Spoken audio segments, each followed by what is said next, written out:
Thank you. Are you coming up, Brian? Buongiorno and good morning, and thank you, Andrea. I didn't understand what you said, but I hope it was a good introduction to us. So I'll just get the button right. So myself and Brian are opening the conference. Our role is to really set the scene on the theme for today, which is balancing the human-cyber equation. When we were here last year, it's great to be back in Milan, but when we were in Milan last year, there was a request from the team to do more of this in Italian, and we have worked on that, but a little bit later. We'll address that. If I can get this too. Okay. So the human-cyber equation. What is it that we mean by this? I mean, that's really what we're going to set out and answer throughout the day. Myself and Brian aren't going to give the full answer. We're going to set the scene and some of those key parts, but some of our other speakers throughout our sessions will build on that so that we have a clear view on how do we solve and how do we balance that human-cyber equation. But I'm going to start by just talking about what do we mean when we talk about that human-cyber equation. So the equation, if we look at it the most simple form, we can say that we have our humans and we have our cyber equals X. So our job really is to solve for X. What is actually X? In the most basic form, X has to equal secure. But what does secure mean? That isn't something that is universal. That is something that is unique to every organization. How do we secure ourselves? And it's obviously a very obvious thing that our equation has to solve. We are at a cybersecurity conference, so if it wasn't, I think we'd have a little bit of trouble. But let's start diving down into that. I think our first point where we need to start is defining what secure means. So as I said, secure is not something that is universally understood or should be universally defined. And there's some questions that we need to answer ourselves as an organization to really build on understanding what secure is. Because only once we understand that, we can then balance the left-hand side of the equation. So we need to understand what is important to us as an organization. Our assets, what is it that we need to protect? Very much what are our key business processes so that we can shape our cybersecurity policies and practices towards what is most important to us. Only once we understand that can we start building out from it. We need to understand what does our threat landscape mean, or what does it look like? And specifically, I've underlined the word our, because although some of our talks today will talk through the threat landscape at a high level, it's actually breaking that down to what does it mean for us and our organization. And that's really what are the threats that we are facing that are important to us, because they are not, as I say, going to be universally the same across every organization, particularly down to the type of industry that you're in, the type of systems and applications that you're running, and also the geography overall. And then we need to look at what our security and risk posture is. So understanding where we have gaps, understanding where we need to mature. And then particularly also what is our risk appetite. So what are our priorities and what are our objectives? And when we put all that together, we can understand what secure looks like for us. So just some of the competing challenges and complexities that are shaping and driving cybersecurity. So firstly, and probably most obviously, as it is a constant theme and topic, is AI and emerging technology. I don't think we'll get away from talking about AI. I've been to a number of cybersecurity conferences recently, and you could be mistaken for being at an AI conference that has a little bit of security, rather than being a security conference that has a little bit of AI. If we think back to our theme, we are taking a different approach of not just basing it all on how great AI is, but actually looking at the people around that. So that is definitely shaping it. It's not the only element of technology that is shaping cybersecurity. We also have emerging technologies. We can look at quantum computing as a great example of that. Something that seemed like a quantum leap off in the distance for a long period of time is getting very much closer and will have a huge seismic effect once it gets to the point of where quantum computing can break encryption extremely quickly. So something we need to be bracing ourselves for, but also insulating ourselves and protecting ourselves for. We also have increasing regulation. We've seen NIS2, we've seen DORA come into effect, starting to be enforced this year. We have the AI Act coming into force at some point this year. The UK themselves are then ratifying that themselves into their own legislation. So that is also going to drive security. We have the increasing and ever-present focus on cloud. Organizations migrating into the cloud. Most are already there, utilizing obviously SaaS applications, but are going on that transition from just moved into the cloud, lift and shift, into becoming cloud native. And then it's how do you secure that? Because there are different challenges once we move to a cloud native model that is serverless, that is looking at Lambda functions and beyond. Talking about SaaS, we have an increasing and continuous reliance on the supply chain. Talking to a customer when we held our conference in Dublin last week, they talked about that's their biggest risk as an organization. They have a very small footprint in terms of their teams and outsource almost everything. Now, they're a $9 billion company, but their biggest area of risk is their supply chain, so looking at how we can secure that. A lot of the large and very well-covered breaches in the last couple of years have been through that attack vector. So looking at that and how do we secure it. We have the continued cybersecurity skills gap, which is an ever-present problem. Across the globe, there is 4,000 unfulfilled cybersecurity roles that need the expertise, need the people for. And actually, it's expertise which is the important part. Of that 4 million globally, 350,000 are across Europe, and we can break that down into each country as required. But there is that ever-present cybersecurity skills gap that needs addressing to allow us to achieve our security objectives and goals. We have cybercrime, which I probably don't need to go into much detail on, but we see continuous ransomware, we see continuous attacks, whether organized cybercrime that we need to be able to protect ourselves from.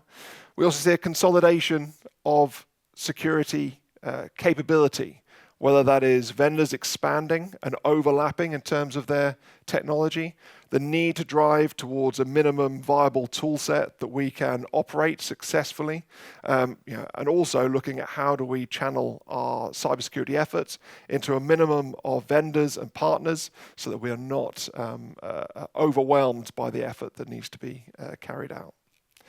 And then lastly, we have the geopolitical tensions, which I think, particularly coming from the US, it's an hour-by-hour change to foreign policy, to tariffs, to activity across Ukraine and Russia. So it's something that is affecting all of the globe, but also increasingly cybersecurity.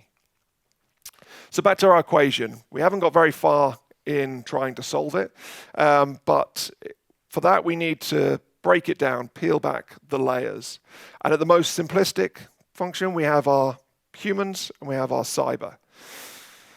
Now, we've also, for a long time, had a model that covers this. That is the golden triangle that's been around since 1964. Dr. Harold Leavitt created that for manufacturing processes, started as a diamond, moved into being a triangle, of where we can look at our technology, we can look at our people and our process.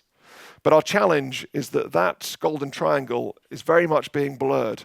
When we look at technology that is starting to step in to providing that people element, to starting to provide that process, we're going to have to think about how do we implement that, how do we start to look at that divide that is very much being blurred between each one. So looking at the human element, which I think is our first port of call. So the human element we can break down into our end users, and we can also look at our IT and security users. And I think it's important that we split the two because they're two different problems with different solutions. So starting with our end users, it's very important that they need to be part of the solution and not part of the problem. We need to move them from the one side into being very much the solution. We talk about our perimeter being our first line of defense originally. As that perimeter's disappeared, we talk about identities being our first line of defense. But actually, really, if we look at some of the statistics that we'll come on to shortly, our users need to be that first line of defense. So we need to arm them in the way that they can be part of that solution. So some statistics just to back that up. According to the Verizon data breach report, 68% of breaches had a human element and have a non-malicious human element as part of that, whether it's opening phishing emails, whether it's clicking on links, whether it is down to configuration, and we'll touch upon that in a second. If we look at Varonis's report, 94% of malware is delivered through email to the end user. Very similar that the journal here talks about 7% of successful attacks were the result of negligence or attacks, were the result of human negligence or human-based attacks such as phishing. And probably the most outstanding or astounding fact or stat is that since the advent of ChatGPT, there has been a over 4,000% increase in phishing emails. And that is because they are being Gen AI is being used to produce these. So if we just dive down into what is the threat from AI, so really we can look at how attackers are using AI as part of their operating procedure. So they're using it to build malware. I think there's a lot of hype around building malware that is going to take on its own form and be entirely autonomous. That's not really how they're using it in terms of the malware development. Similar to our development teams, they're using it to expedite and speed up the process of coding applications, doing it effectively quicker and being more effective. They're using it for the analysis of targets, whether that's looking at the people that they're going to target, or whether it's looking at how they're analyzing code to look for vulnerabilities. Again, they're using it to be quicker and more effective. And then lastly, they're using it for enhanced phishing, so making the phishing activities quicker and more effective. So very much, the more things change, the more they stay the same. It's the same challenge, the same threat vectors and exploits. It's just, as we say, more sophisticated, quicker to exploit. So our time to understand a zero-day vulnerability or identify them is getting much, much faster because we can use AI to be able to do some of that analysis. We're looking larger in volume. We can see that from that stat. That increase of 4,000% is because we can use the tools, and actually Brian's going to touch on some of it, baked into our AI capability to work on multi-languages, to be able to produce them faster and more convincingly.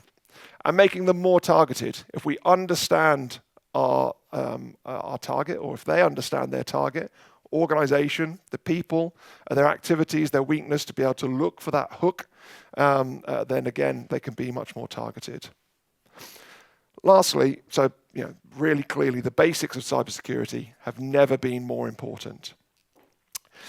But lastly, we also see that there are novel and new AI-based threats that we need to take into consideration. So for that, I'll hand over to Brian to walk you through some of those.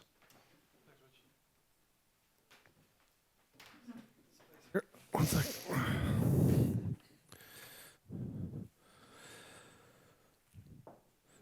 So I'm going to talk about the topic of deepfakes and should we be worried about them.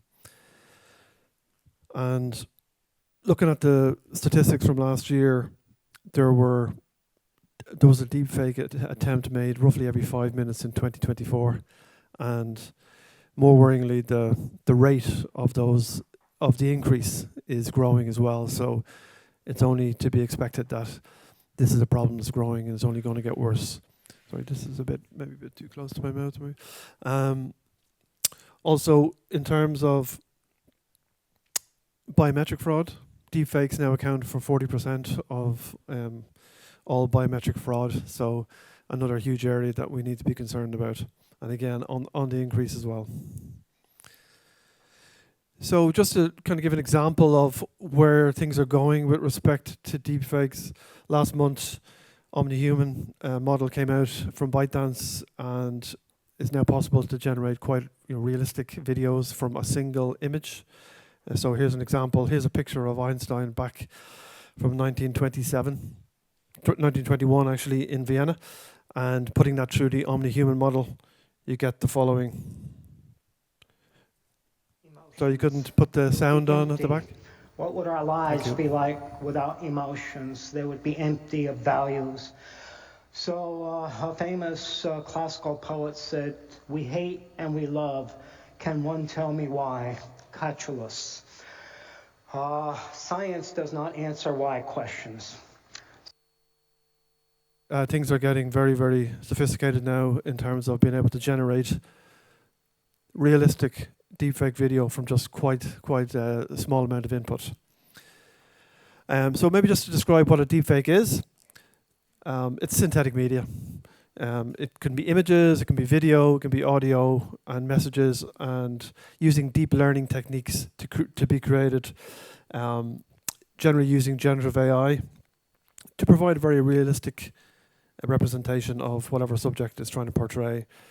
And so it's an evolution from, in the past we've had cheap fakes, which is very kind of easily doctored videos to give a false impression.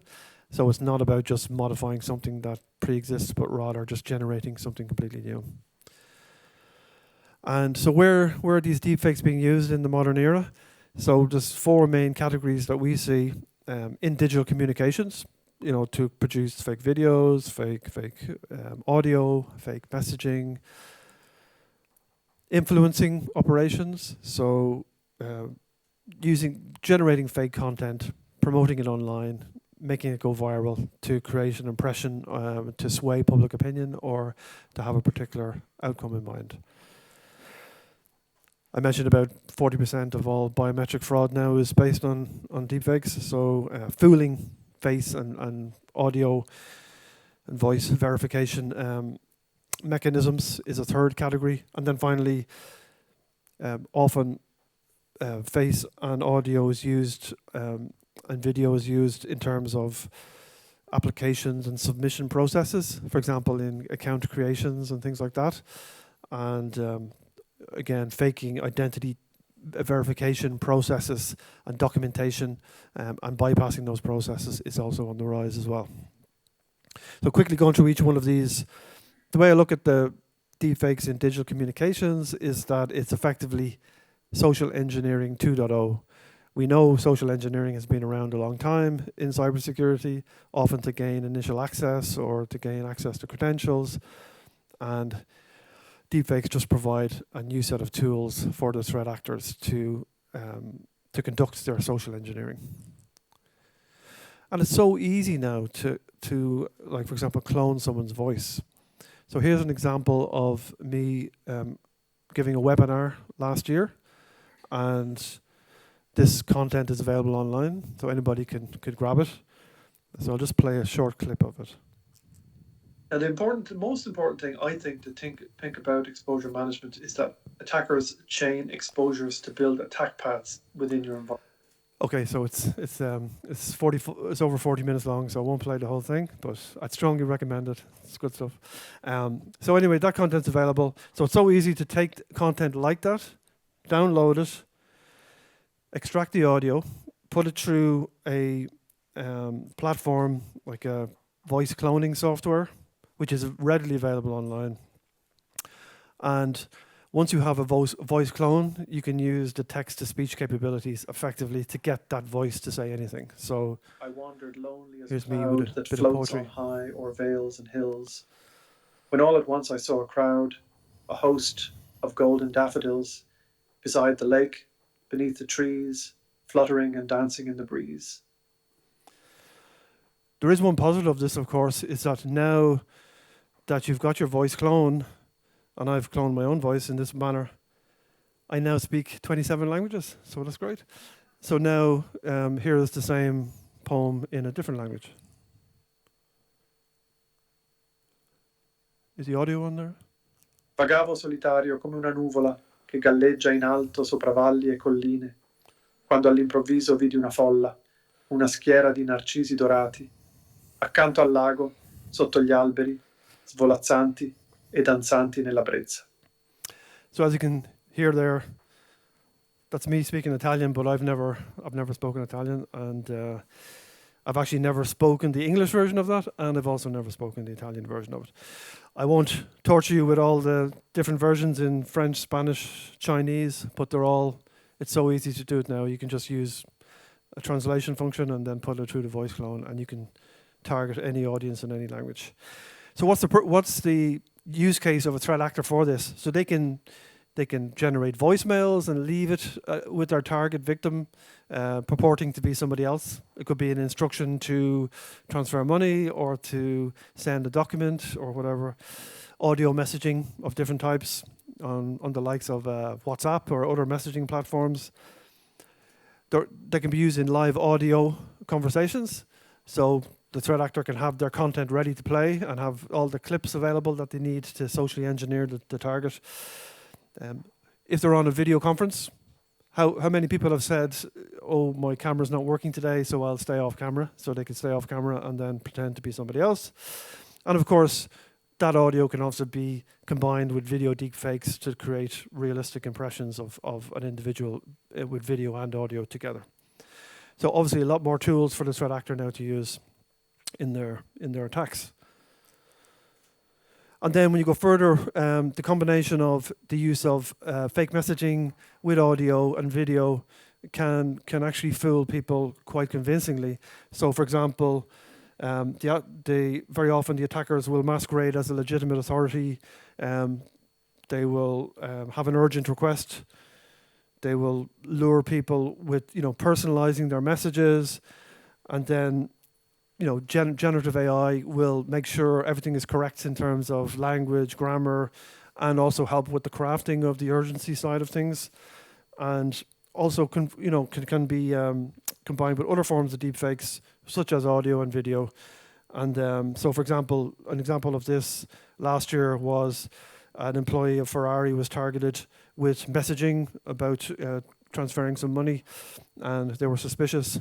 They got on a voice call with the CEO of Ferrari, and they had quite a convincing conversation.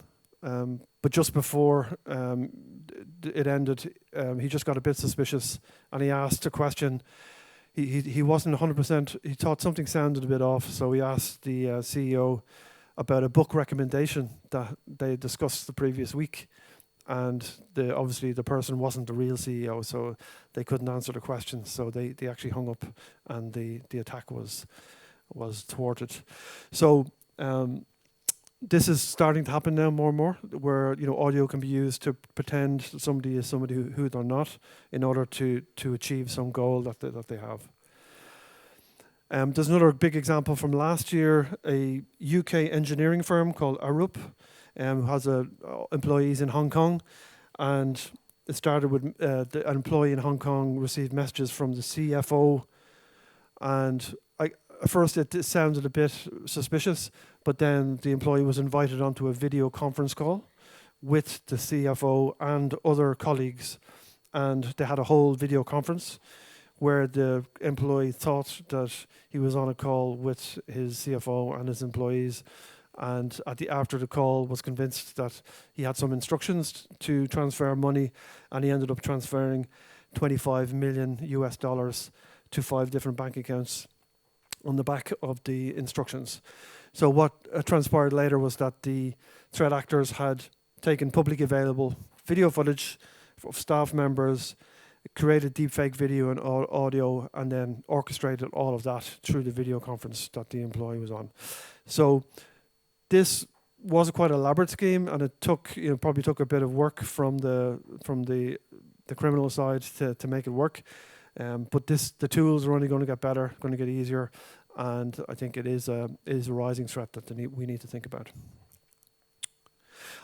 On an influence operations is really around the creation of fake content for the viral spread of misinformation, fake news, and behaviors, and we've seen many examples of this for several years now, and continuously on the increase.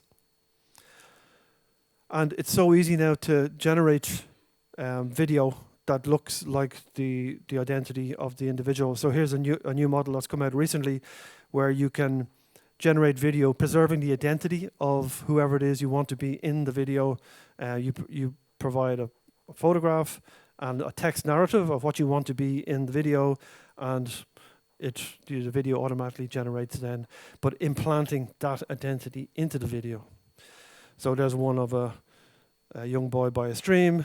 The next one was a picture of an older gentleman with a beard, and he's being told to be on a bike going through the mountains, and sure enough, generates a video representing that. A little girl with a green and yellow dinosaur costume playing in front of a brown sofa, and it creates that content. And then also, not just an individual identity, so you can also do multi-identity injection into a video. So here we got 3 people to argue about a maths problem in front of a blackboard, and then the video gets created. So the ability for this generative AI to be crafted very specifically of what you want to happen with which identities you want to be in the video is just going to get more and more convenient. It's also possible, I talked earlier about the cloning and how easy it is to clone a voice. You can put that voice into anybody's mouth in a video using lip syncing technology. If you Google, you will find within 1 minute many options for doing this. I've taken the audio I talked about earlier and just implanted it on my own profile picture here, and I'll play it for you now. Vagavo solitario come una nuvola che galleggia in alto sopra valli e colline, quando all'improvviso vidi una folla, una schiera di narcisi dorati, accanto al lago, sotto gli alberi, svolazzanti e danzanti nella brezza. I do think my teeth look better in this one, though. That's the only thing.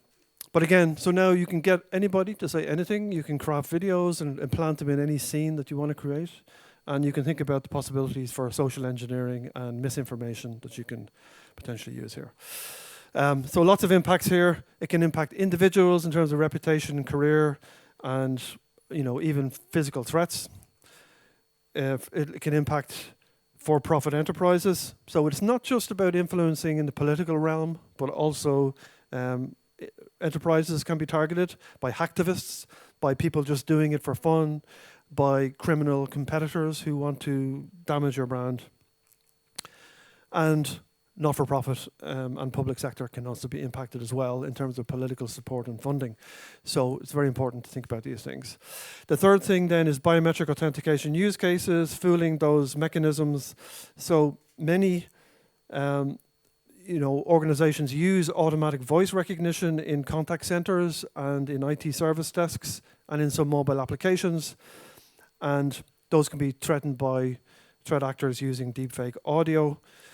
And then identity verification processes are quite common in a lot of devices and can be targeted through deepfake images and videos. And there are 2 types of attacks. So there's a presentation attack, where you just put the deepfake in front of the camera to fool it.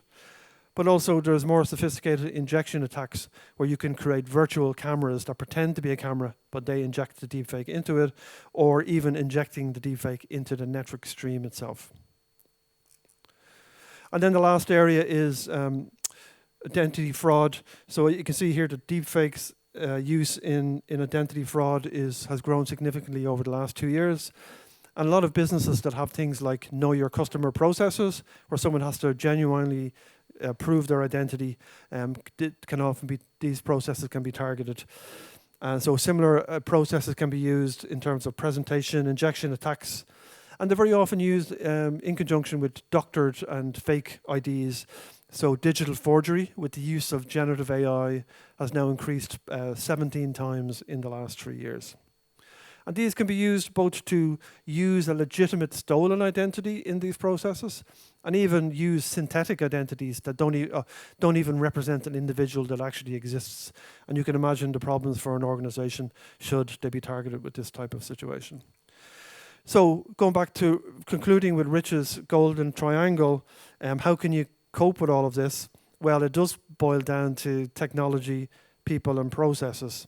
So on the people side, social engineering 2.0, people have to be aware and vigilant and keep people up to date with the potential of these types of threats, so that they don't just assume if they hear a familiar voice that that's genuine. Evaluate and make processes more robust to deepfake and social engineering, and test regularly. So don't just test your email social engineering, go and test deepfake social engineering as well. Monitor for brand misuse and VIP misuse and disinformation. Have a response plan in place should your organization be targeted with misinformation or an attack like that. Multi-factor authentication has never been more important, but now to make sure to combine both biometric and non-biometric methods is very important. Improve if you're involved in that identity verification processes, then make sure you have the right tools and processes in place to mitigate against those presentation and injection attacks. And then finally, after many years talking about it, zero trust, the idea of only giving least privilege to people who are accessing your environment and continuously verifying them. All of that is important to minimize the impact of having been breached due to a deepfake attack. So just to hand over back to Rich, I just got a special guest just to say a last couple of words. Integrity360 consiglia di stare attenti alle persone che fingono digitalmente di essere qualcun altro. Stanno cercando di dipingere un quadro per ingannarti. Se puzza di sospetto, probabilmente lo è. Assicurati che le tue persone non intraprendano azioni importanti dalle istruzioni dei media digitali senza una verifica indipendente. E ora Brian passerà la parola a Rich per la parte finale della presentazione. Grazie per l'ascolto. There you go, Rich. Thank you very much, Brian, and to the Mona Lisa for handing over. So as we can see, there's a lot of attacks targeting the humans. So it's very easy for us to say, well, actually, our end users are our vulnerable weak link with all of those efforts to try and compromise that user. But actually, it's not just down to those attacks that are targeting them, it's also down to behaviors that we see. So a Gartner study of end users and their behaviors and their view of security, they said, well, actually 67% of end users are still using the same password over and over again across different applications.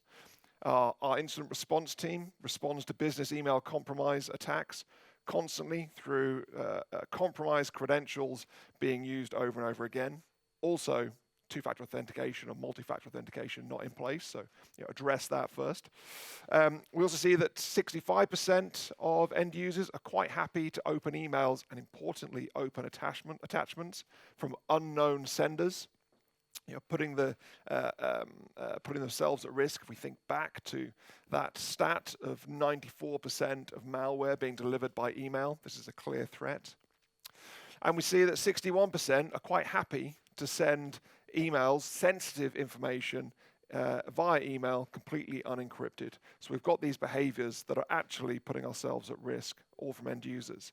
And probably the most important stat there is 93% of them acknowledge that their actions are going to put the organization and create enterprise risk. So they know that it's wrong. So if we look at, what is influencing these insecure behaviors? Part of it is speed and convenience. So users, they want speed, they want convenience, so they're just going to do it. They're also telling themselves and making that decision, my actions are going to have greater business benefit and need than the risk that it creates. And lastly, in most cases, there is no consequence for these actions. And that's not about punishment. It's about making sure that they understand they have their accountability, what the impact is going to be on the organization, what the impact could be on themselves, because it's not just applicable to in the workplace, it's also personally as well. And it's also making security controls very visible, so they understand that their actions have consequences being advertised to them. So what's the solution? Is it that we need to do more security awareness training? I'm sure every organization has a security awareness program in place, but do we just need to do more? More videos, more questionnaires, more quizzes, more phishing emails, more deepfake tests? Well, so definitely deepfake tests, because pretty much No organization is doing it at the moment. But there is a slight problem with doing more awareness training. So I introduced the concept of desire paths, which is a real thing. I haven't made this up. You can Google it and you'll see probably all the same images that I'm going to show you now. But here we have an image of a footpath that is guiding us nicely to the crossing so we can cross the road safely. It's also keeping us off the grass, so that grass is looking very well manicured. Probably needs a little bit of a sweep, but we have a path there that's guiding us. So we have the path that you should take, but then there's also the path that we desire very much. As much as we instruct or encourage people to take the path, they will find the quickest, most convenient, and they'll adjust that actually, do you know what, the risk for that grass outweighs my need to get there ever so slightly faster. Yes, do you know what, we could put up a fence to stop them from getting across there, but how many times have we seen a fence where it's just been broken and people can get through? So we have that challenge with our end users. The more that we can instruct them over and over again and encourage them to take secure practices, but that's not always going to be the case. And also, when we look at breaches, normally we talk about a breach being a matter of when it's going to happen, not if it's going to happen. When we look at insecure user activity, it's not when it's going to happen, it's which time has it happened, as it's constant and continuous. So how do we solve this problem with our end users? Well, one, we need to move and develop our security awareness into being more about security culture and behaviors. So encouraging users to behave in a way that is secure, partly through that, bringing that accountability in, making them understand the impact, making it okay to question and asking each other. We need to target our investment more towards our end users. If we have this huge issue from phishing emails, which are not new, but we see it over and over again with organizations being compromised via phishing emails, then we need to make sure that our spend is going targeting it towards the thing that is most, that is targeting our end users. So going beyond the simple email security, looking into behavior, AI-based detection of threats, but also activity by users in the environment, so be able to protect that activity, potentially even after that link has been clicked. And then lastly, very much looking at our desire paths, we need to make sure our controls are as frictionless as possible so that users can carry out their day-to-day activity without being impeded by security and that it is helping them. We quite often talk about security as being or compared to security being the brakes on a race car. Obviously, a race car wants to, what are the brakes for? Most people say to slow the car down. Actually, it's to make it go into the corner as quick as possible so that we can exit the corner as quick as possible. So it's there to make sure we can do that safely and achieve our objective, which is winning the race. So going back to our desire paths, yes, if we have this example here of people cutting across, we can either build the fence or we can build a path along the way that they need to go. So again, reflecting back on making it frictionless and enabling users to achieve their objectives, securely and safely. So that's our end users. If we flick to our IT and security users, we are definitely not infallible from exactly the same things that our end users are. So some stats we've seen before that are applicable to our IT users. If we look at the breaches that have occurred because of human interaction, because of negligence, yes, there's the end users clicking and opening emails, but actually part of those percentages, 68 and 67%, is also made up by mistakes being made by IT and security professionals, particularly when it comes to our architecture around cloud. Gartner have a very compelling stat, is that by the end of the 2025, 99% of all cloud breaches will have a root cause in misconfiguration, which is all down to the humans. That if you look at a cloud environment, the amount of configuration options and variables is well beyond human comprehension. So we need to be able to look at what are our tools, what are our controls in place to be able to protect that. So kind of ask the question, are we focused on the right things? Actually, our research says that actually we're still not focused on the right things. So we obviously, as a leading managed security service provider operating across the EMEA region. We provide security controls around threat detection, threat exposure management, which gives us a huge amount of anonymous data that we can crunch to understand, well, actually, what are the things that are happening? So we released a report at the end of last year, and this is some of the stats that we've identified as part of that research. So if we look at vulnerabilities, we're still seeing that across the average time across organizations for them to remediate a critical vulnerability is 97 days. Now, if we talk about a critical vulnerability, we're talking about critical not just on the CVSS score being 9, but we're actually talking about it being critical in terms of the context of the vulnerability, what it can be targeting in an organization's estate.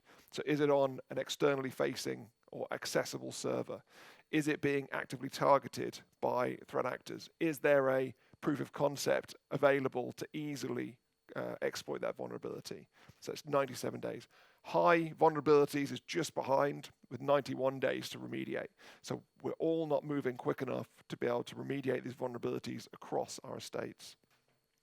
And 50% of the vulnerabilities that we see are of high severity. So, there's a huge amount of impactful vulnerabilities that are being identified, and we've just got to address those. When it comes to exploits, we're seeing that, still exploits are against, 33% of those exploits are against vulnerabilities from the 2010s. So, going back to 15 years, they're still attempting to exploit those. And the only reason they're trying to exploit them is because they're still getting success. So we've got to keep focusing on the vulnerabilities and how we cover those. This is an example of an incident response case that our team have worked on. Actually, Patrick Ragg, I've seen, is out there, so if you want to dive into it, he can walk you through it in detail. In the interest of time, I'm not going to go into detail. But we've seen a compromise here of an established and mature organization in terms of the business aspects of their organization, but not on the security side. Time and time again, the breaches that we investigate and respond to are fully preventable. And in this case, this organization had invested in top tools, top EDR tool, top network detection and response tool, but they didn't have the people, process, and capability around those. So the network detection and response tool was just firing it into an inbox that they'd said automatically ignore, and the EDR tool was configured to detect but not prevent, and again, nobody was looking at that. So we've got to make sure that we have our controls in place beyond just the technology, so the people and process are key. So really, just to echo what we're talking about when it came to the AI threats, particularly the ones that are just targeting that it is the same, different day, same over and over again. We need to focus on our cyber hygiene continuously. I think I talk about this every year because it just needs to be to continue to get that level of focus. So making sure we understand our assets, make sure our configuration is secure, making sure we're on top of our vulnerabilities, tracking them, measuring them, reporting on them, acting upon them. And we need to maintain and monitor our security status and posture. So just as I finish up, I think we talked about the different elements of the human cyber equation. Brian has talked through and those novel and new threats that we really need to consider on the AI. But actually, when we talk about that equation, really it's about getting the balance right between our people, process, and technology, our humans, and our cyber controls to protect us, but also to enable our users and not impede them during their business day so they subvert or bypass our controls. Thank you very much.